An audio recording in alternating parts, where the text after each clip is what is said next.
Hi class, welcome to our next lesson. Today we're going to be continuing on looking at the Roman Empire. Today we're actually going to get to the establishment of the Roman Empire. In our last lesson we were looking at the Roman Republic from its very foundations, from the foundations of the very first settlement of Rome to the domination of Carthage, leading to the establishment of the Roman Republic, being the one big dog in its backyard, controlling the Mediterranean world. And now we're going to see the progression of the Roman Republic into an empire and expanding even more into the known world in Europe, North Africa, and the Middle East at that time. So let's take a look. Here are some of the essential questions that we are going to ask, and you are going to be able to answer in this lesson. So, first, what roles do individuals play in historical change? Right? And we're going to see the historical changes that occur within the Roman Republic, in the Roman Empire, when Julius Caesar and Octavian take over. Second question, how is a successful empire controlled? We're going to see exactly what happens. How did the emperors of the Roman Empire control this huge empire? And three, how are our governments established, maintained, and changed? And we're going to see the factors that played into the Roman Republic becoming the Roman Empire. So let's get started. Now, there are two reasons why the Republic collapses. The first is economic problems, because the gap between the rich and poor, as the Roman Republic grows, the gap between the rich and poor grows wider as well. The difference between the rich and the poor is a very, very large part of this. And part of this problem is because farmers and former soldiers were losing their estates and becoming homeless. Patricians, very wealthy citizens, were taking their farms from them. And another contributing factor to this issue is that one out of every 3 people in Rome's population were enslaved. Now, the assemblies of Rome, the Roman Republic, again, they elected tribunes to represent the plebeians. And 2 of them, Tiberius and Gaius, tried to help out the poor. They tried to get the Senate to close this gap between the rich and poor. But both are actually murdered. And here on the right is a picture of them, both of them. Now, because of all these factors, a civil war erupts in the Roman Republic. And a civil war is basically a conflict between groups within the same country. So that's what a civil war is classified as. Now, the second reason the Republic collapses is a military upheaval, because the military, which again was so successful because of how well it was organized, how well the soldiers were trained, and that conquered peoples, had to contribute to the military, which meant that their army became stronger, right? But we start to see under this military upheaval that the Roman military becomes less disciplined and less loyal.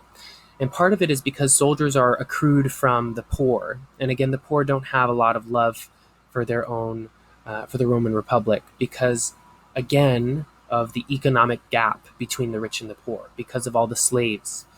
So instead of all of these soldiers showing loyalty to the Roman Republic, they show their loyalty to the generals.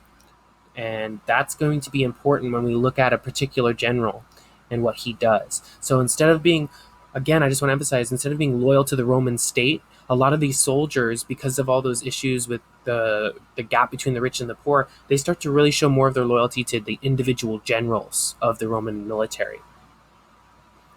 And because the generals see that their soldiers are more loyal to them than the Republic itself, these generals take advantage of it by seizing power for themselves, trying to take land for themselves, maybe even sometimes trying to overthrow Rome itself. And one of those generals, and the one who's going to be successful in this is this person right here, Julius Caesar. I'm sure you've all heard "Hail Caesar," right? Hail Caesar. Caesar is one of the most famous leaders in history. He's a military leader. He's a general, and it's actually really interesting. He's actually a well-known historian. He's the only reason that we as historians know anything about Gaul, which is the area that was France, the Celtic area, The only reason we really know anything about the Celtic peoples in France during the Roman Empire is because of Julius Caesar. He wrote about them as he was conquering Gaul, and he's the only reason we really know anything about the region of Brittany in France during the Roman Empire. That's because of Julius Caesar, because he even spent time there for a little bit. Now, Julius Caesar is elected consul in 59 BCE. He's going to be the military consul who's going to control the army. Remember, we learned what consuls were in our last lesson. And during that time, he's going to form an alliance with two other people named Crassus and Pompey. And they form a group of three leaders. They're going to form a triumvirate. That's what a triumvirate is. And what happens is, after Julius Caesar serves 1 year as consul, he's going to become the governor of Gaul. And it's going to be his responsibility to take that entire region. And there's a large number of Celts in Gaul. It was a problem for the Roman Empire because these Celts would come in and invade the territory, attack Roman villages and people. And so by taking over this area and conquering the Gauls, the Roman Empire would become much more secure, right? And he does this, and it makes him very, very popular.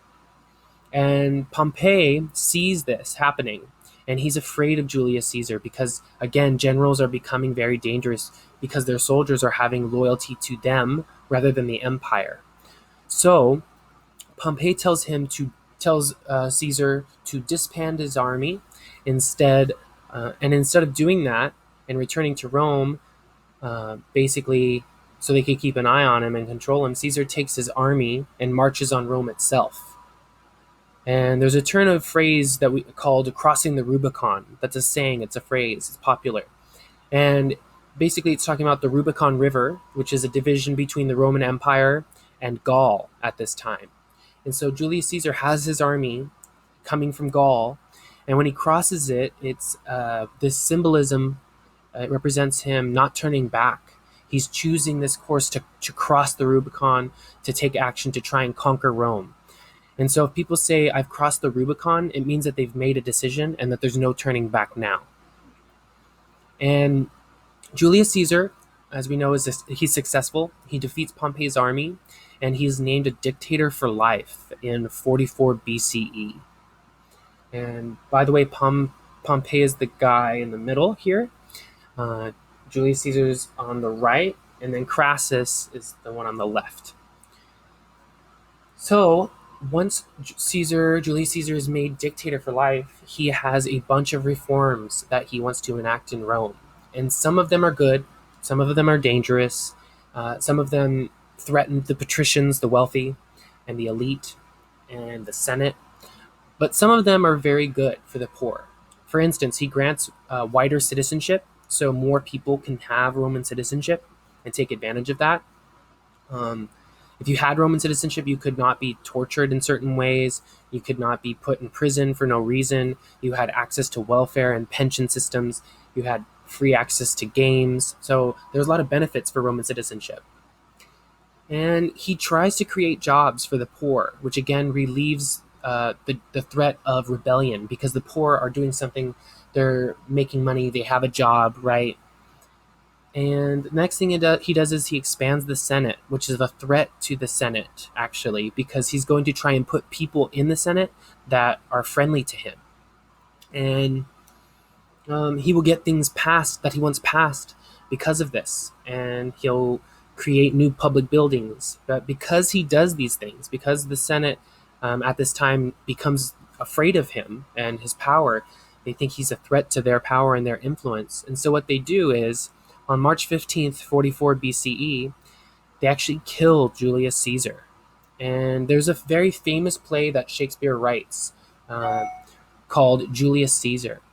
And if you ever get a chance to read it, you might do it in your English class, maybe your 10th grade year this year, or possibly in your junior year next year. And there's this great scene where he gets murdered, Julius Caesar. And one of his good friends in the play is a person named Brutus. And Brutus, when he stabs Julius Caesar, he looks back at Brutus and he says, "Et tu, Brutus," in Latin, and it means, "And you, Brutus," like in a kind of shock, and he couldn't believe that his friend would do this to him. And this is a picture on the left of him getting murdered in the Senate. Um, so what happens after this? Because now you have the dictator for life, right? Uh, which the people, which he did some good things for the people, right? And he's now murdered. So who's going to fill this power gap, this void? Is the Senate going to take over? Is there going to be another group that wants to fill that power void? So we're going to find out. This is going to be actually the beginning of the empire. And I know a lot of people think once Julius Caesar takes over, that's when the empire begins.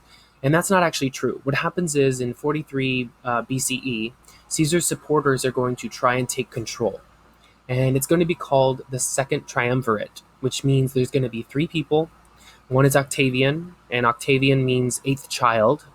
Yeah, it's not that cool of a name. It sounds kind of cool, but its translation is not that cool. So the name basically means an eighth child.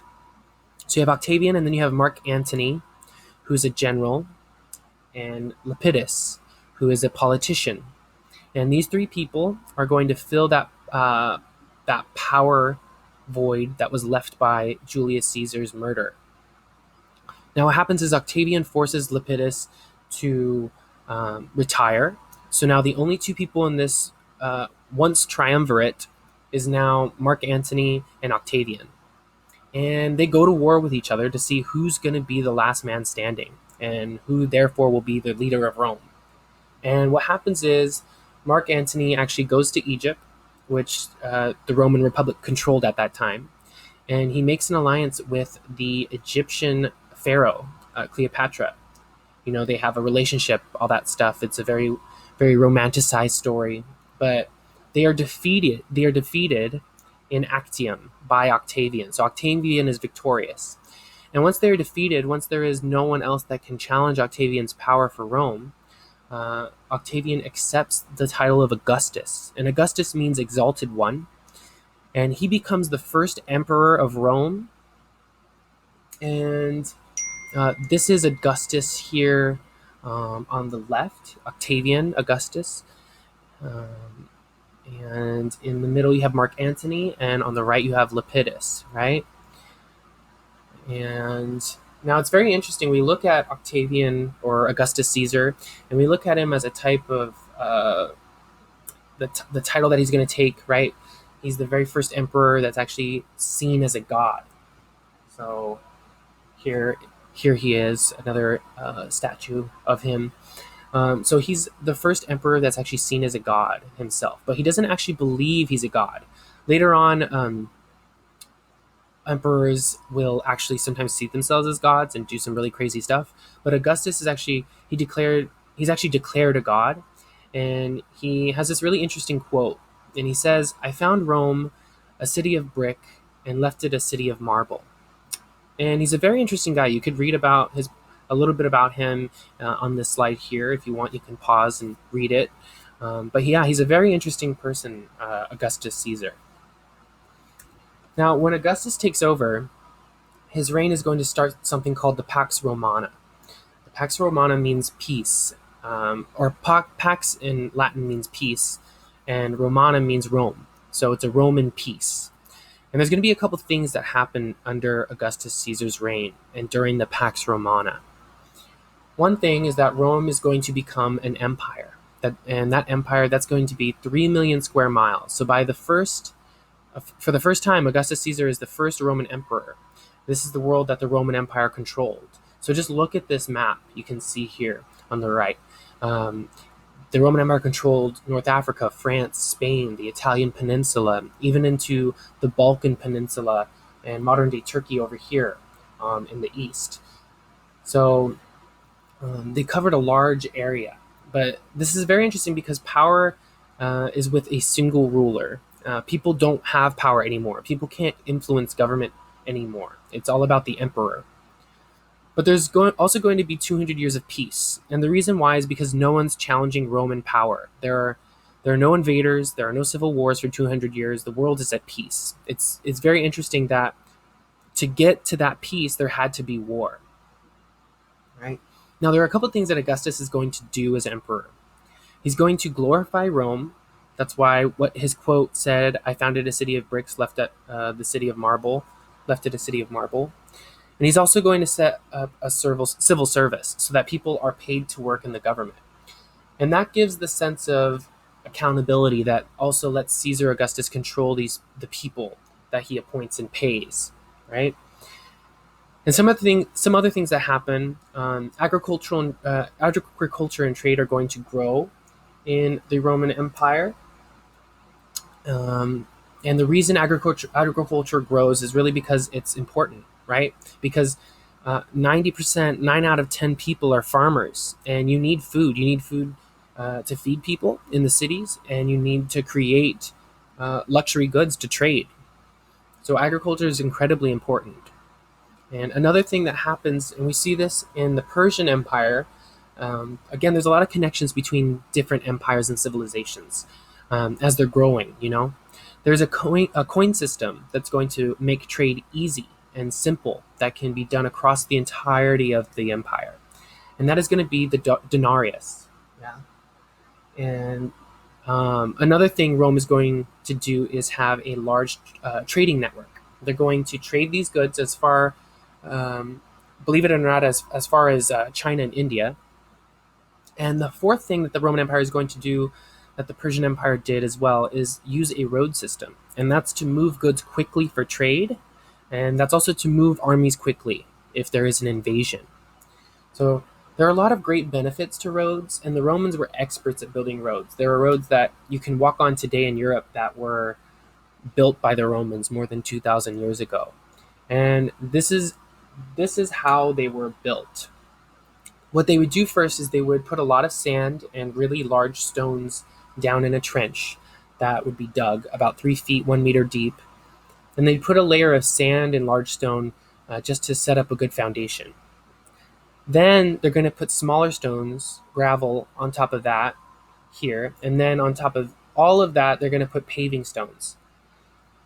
Now notice they're even going to create ditches here for rain runoff, because when you have water and it gets stuck on top of the road, it's going to disrupt the way the road is paved and leveled. And the Romans were experts at this, like I said. So Roman roads are still around in Europe, and they're still effective, but you can still walk on them. It's just very interesting the way the Romans built roads. And you can even see, looking at the road system here, this is an infographic that shows some of the roads that were built throughout the Roman Empire. Just within, if you take a look here at the Italian peninsula here, I mean, it's a very extensive road system. But again, the Romans saw the value in building effective roads. It created better, faster transportation and faster movement of armed forces and armies, so that if something were to happen out in, let's say, out here in Eastern Europe, in this part of the empire, they can easily send an army from the peninsula there quickly within a couple days or weeks. And the strange thing is, if you look at any road around here, even out in down here in, let's say, Western North Africa, you can still get to Rome through these roads. It's very interesting. They connect all the way down into Egypt and up through North Africa. So really, the entirety of the Roman Empire was connected through roads. Now, another interesting thing about all the land that the Roman Empire had conquered is when you conquer so much land, you have access to a lot of resources. And that's what you'll see here on this map. All the resources that the Roman Empire has access to trade. Now, some of these are luxury goods like wine and olive oil, and some are necessary goods like metals, textiles, and grain. And some are actually exotic things like slaves or wild animals. And all of that goes to Rome to help the city prosper and grow. So let's look a little bit more at this Roman Empire world, the world of the Roman Empire. So slavery is going to become very important because, for one thing, you can use slaves to build public works, public buildings, and structures, and they're free labor. And you don't really have to treat them right, so things can be built very quickly.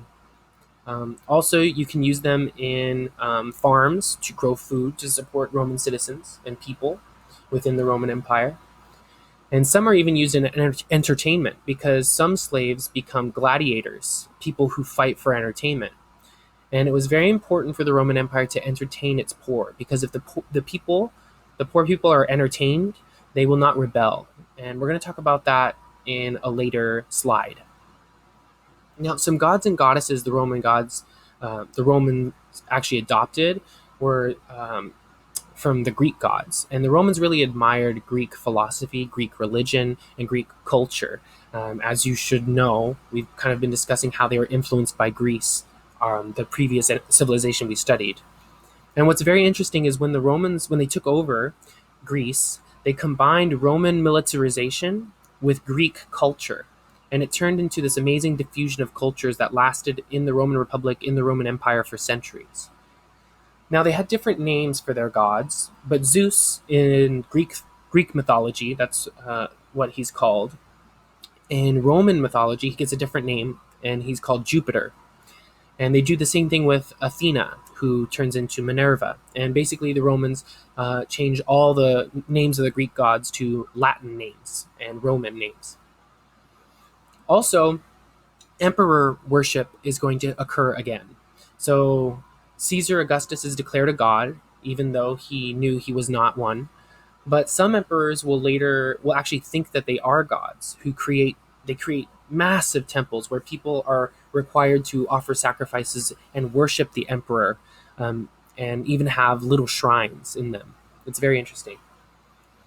Now, in society, the rich are going to do very well in Rome. Rome and the Empire had all the modern trappings. It was just incredible. I remember going down to Corinth, and they had these public, these rich bathrooms where people would sit there, and there'd be running water. You could feel at your feet, and they were still working. These bathrooms that were built by the Romans. And I remember even hearing the water when I was there. It was pretty incredible to see and hear. But for the most part, the vast majority are poor.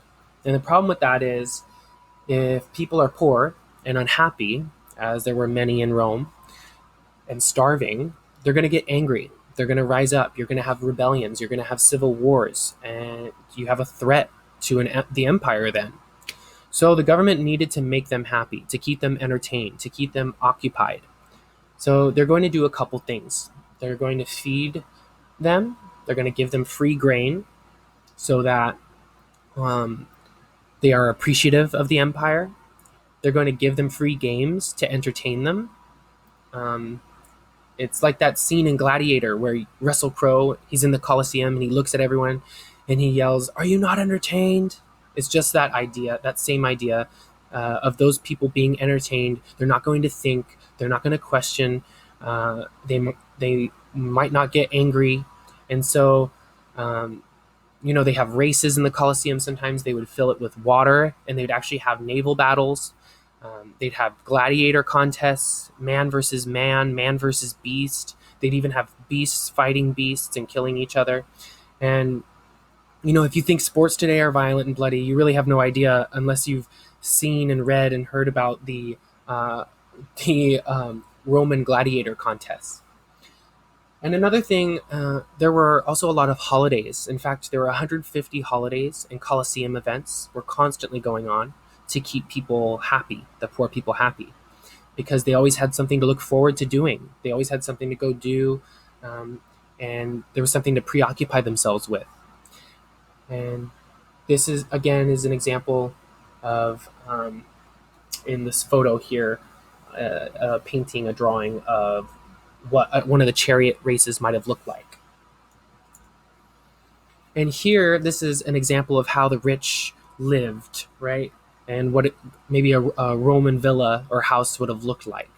And you can see in the middle here, they had an open center, right, in the middle. And sometimes they'd have a garden. Sometimes they have a little pool, right? And you can see there's multiple levels to this house. And they also have a lot of mosaics right here, as you can see here in the entrance. It was an art style that the Romans used. And you can see how extensive this is. And actually, we use some of these architectural designs that the Romans kind of perfected. We use mosaics in art, and you can see there's actually a Roman villa that you can go see. I think it's for free up in Malibu, um, and it's pretty interesting. It's a replica of a very large Roman villa, and they have pools there. It's called the Getty Villa, and I'm sure you might have seen on Instagram people post pictures there all the time. I actually went there last year for the first time in a while, and it's really pretty, and they're renovating it, and it looks really nice. But as you can see in this picture here, you can see it's a very large home. You can see how many people could fit in this home. You can see there's a large backyard even back here. And it just goes to show the large gap between the rich and the poor in the Roman world at the height of the Roman Empire with the Pax Romana, right?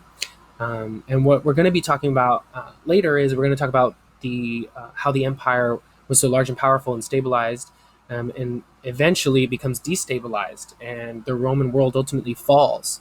So I hope you enjoyed watching this video. I hope you learned something from this video. Let me know if you have any questions, and thank you for watching.